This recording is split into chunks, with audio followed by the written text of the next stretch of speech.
Welcome to the Wager Zone podcast, and we are back for another MMA breakdown. This is going to be Cage Warriors 184, guys. And guys, last Cage Warriors event we did last week, it was a little up and down. We started off really slow, and then we got hot for a few fights, and then we got slow towards the end again. But last week we were a little bit negative, but we turned it around on the UFC card. If you followed my UFC bets, guys, one of my premium plays last week is I took Ankalaev, and Ankalaev went out there and beat Alex Pereira. And yeah, guys, I was a really believer in him, so I'm happy that Ankalaev went out there and showed us up and actually made us some money for the weekend for MMA. But yeah, guys, like I said, this is Cage Warriors 184, and this is the first video you're watching of me, guys.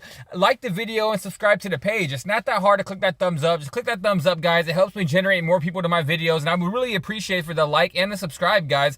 I do all different types of MMA events. I do LFA, I do Cage Warriors, I do the UFC. I'm probably going to get back into doing ACA, but every single time ACA got like 20 fights on the card, so it's kind of hard to do fight study for about 20 fights on one card when I'm already doing other MMA events. But I will be doing ACA again because ACA has so many great contenders over there in Russia. But yeah, guys, like I said, like the video and subscribe to the page. So let's get right into this first fight of the night, guys. It's going to be Brandon Guest taking on Loic Pillin. And guys, I'm taking Brandon Guest on the money line. I think Brandon Guest is a really good fighter. I think he has a lot of experience in the amateurs. He's going to have to get this fight to the floor because the only way he wins this fight standing up is if he lands a hard shot. But Loic Pillin's a really good kickboxer, and Brandon Guest just fought against Charles Joyner, who Charles Joyner is a really good kickboxer as well, and I think he's levels above of a kickboxer than Loic Pillin is. And if Brandon can just get on the inside, take him down to the floor, and he can end up dominating this fight on the floor. I think he can end up winning this fight via ground and pound or submission. But if he doesn't get this fight to the floor, it's going to be a tough day for him. But guys, I'm picking Brandon Guest just because he's a high prospect, and I don't see him losing 2 in a row. Alright, guys, for this next fight, it's going to be Mitchell Good taking on Farshad Narzania. And guys, I'm taking Mitchell Good on this one. Farshad's going to want to get this fight to the floor. And guys, if he tries to get this fight to the floor with Mitchell Good's going to end up submitting him. Mitchell Good's got a really good ground game, and he's a jiu-jitsu black belt. And if Farshad tries to strike with him, I just don't believe he's going to be able to get on the inside and work with the length from Mitchell. Mitchell has a good jab. He also has a good straight right hand. And also, when you push him back against the fence, he knows how to sneak in a takedown. He knows how to get you in the clinch, do a couple trips, and I just believe he's going to end up winning this fight via submission because Farshad's going to try to get this fight to the floor, and Mitchell's just way better than him at the grappling aspect, guys. So give me Mitchell Good. I think he wins this fight via submission. As for the next fight of the night, it's going to be Luca Finocchio taking on Chuck Norris. Chuck Norris, guys. See the picture, but Craig McGrattan. And guys, I'm taking Craig McGrattan on by knockout, guys. I think Craig McGrattan's a way better striker. I don't think Finocchio's going to have anything for him. Finocchio's been knocked out 3 different times before, and it seems like his chin is just not really there. He's a decent fighter himself in Luca, but Craig is just levels above with the boxing and the kickboxing. If Finocchio tries to get this fight to the floor, he's not going to be able to because Craig has good takedown defense as well, and I believe Craig is going to end up knocking him out, guys. So give me Craig McGrattan via knockout.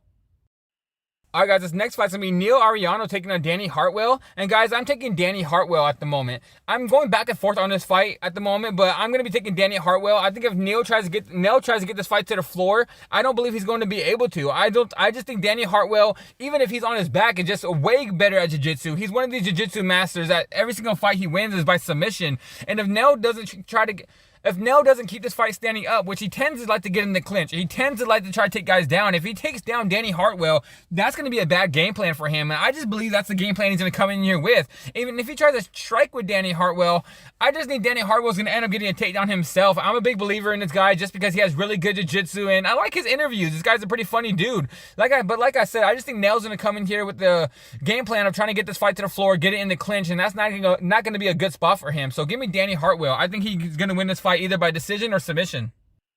Guys, next fight's going to be Damon Wilson taking on Leandro Camargo. And guys, I'm taking Damon Wilson. I think he's going to win this fight via knockout. This guy has great boxing. He has good takedown defense. And if Leandro's been knocked out 2 or 3 different times already, he's been knocked out twice in the past 4 fights. And guys, if he tries to go out here and strike with Damon Wilson, he's going to get knocked out in the feet. If he tries to go out here and take him down, he's not going to be able to get Damon Wilson down. So I just believe Damon Wilson's going to make this into a striking battle, and where Leandro's going to get desperate and try to throw some heavy shots, and then Damon Wilson's just going to be the technical fighter that's going to put the boxing together and end up knocking him out. So give me Damon Wilson. I think he wins this fight by knockout. For the next fight, it's going to be I think it's Tuchimo taking on Montes. I'm not going to say this. I'm not going to try to butcher. I think it's Katranov Vicious. But guys, I'm taking Michael Tuchimo in this one, guys. I bet against him in his last fight, and he ended up proving me wrong. This guy is very strong. This guy has good knockout power, and he has decent grappling. And if Montes doesn't stop the takedowns, I think Michael's going to end up getting on top and land some heavy ground and pound. And Montes is a good kickboxer, but he doesn't move his head that much. I watched the fight against Jack Comby with him, and probably he was a little bit younger, but he didn't move his head very much. He was getting hit with some bombs, but he just showed in that fight he has a chin. But if Michael hits him with any of those shots, he's going to end up going to sleep. He's going to get knocked out, because this guy Tuchimo is very strong. He hits very hard. He throws looping shots and that are very wild, but if he hits you with them, you're going to go to sleep. And like I said, he has good takedowns as well. He has wins by submission, and Montes is mainly a kickboxer, so if Michael decides to go in there, use his ground game and take him down, I believe that's a good game plan. But either way, I just think he wins this fight either knockout or submission. I think this fight's going to be finished. So give me Montes. I think he finishes him within the 3 rounds. Next fight's going to be Matthew Calamari taking on Jacob Jacobson. And guys, I'm taking Matthew Calamari in this one. This one, honestly, if you watch the tape, it's very even. I feel like this is probably going to be the most competitive fight of the night. Both these guys have good striking. They have good grappling. They have cardio. They won fights by decision. They both have won fights by submission. And they both have won fights by knockout. But I just believe Matthew has fought the higher competition. Since Matthew's been around, this guy has fought all people that have winning records. He's fought people in the amateurs that had winning records. And Jacob Jacobson is the exact opposite. He's fought guys with 1-0 records, 0-1 records, 0-0 records, and 1-0 records. The last time he fought a guy where he was actually 5-0, and the time before that, the other guy was 3-1. He's lost to those guys. So I just feel like when Jacobson takes a step up, he ends up losing the fight. But guys, like I said, it's very competitive. But I'm taking Matthew Calamari just because he has the higher experience and he's fought the higher competition. So give me Calamari in this one. Alright guys, it's going to be the main event of the night. This is a short notice main event. They switched it around in the past 3 days. It's going to be Anthony Orozco taking on Andre Augusto. And guys, I'm a big fan of Anthony Orozco. I saw him at UFC San Diego. This man went out there and put on a show. He has good striking. He has good grappling.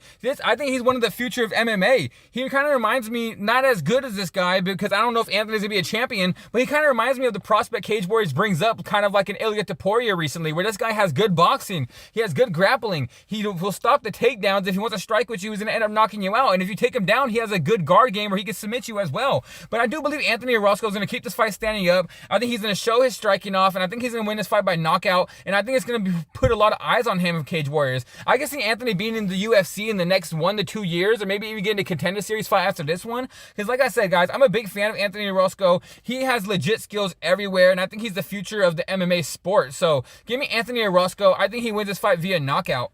And alright guys, that is it for today's video. Like I said in the beginning of the video, like the video, subscribe to the page, click that like button guys, click that thumbs up. It's not that hard. It helps me generate more people to my videos, and I'm just trying to get as many picks out and let you guys win some money, and I'm trying to win some money as well guys. So yeah guys, I'm out of here. Cage Warriors 184. I'll be back tomorrow with the Cage Warriors 185, and I'll be breaking down the UFC card this weekend. So stay tuned. I have a lot of coming up, so let's cash in this event guys. I'm out of here, and I'll see you guys tomorrow.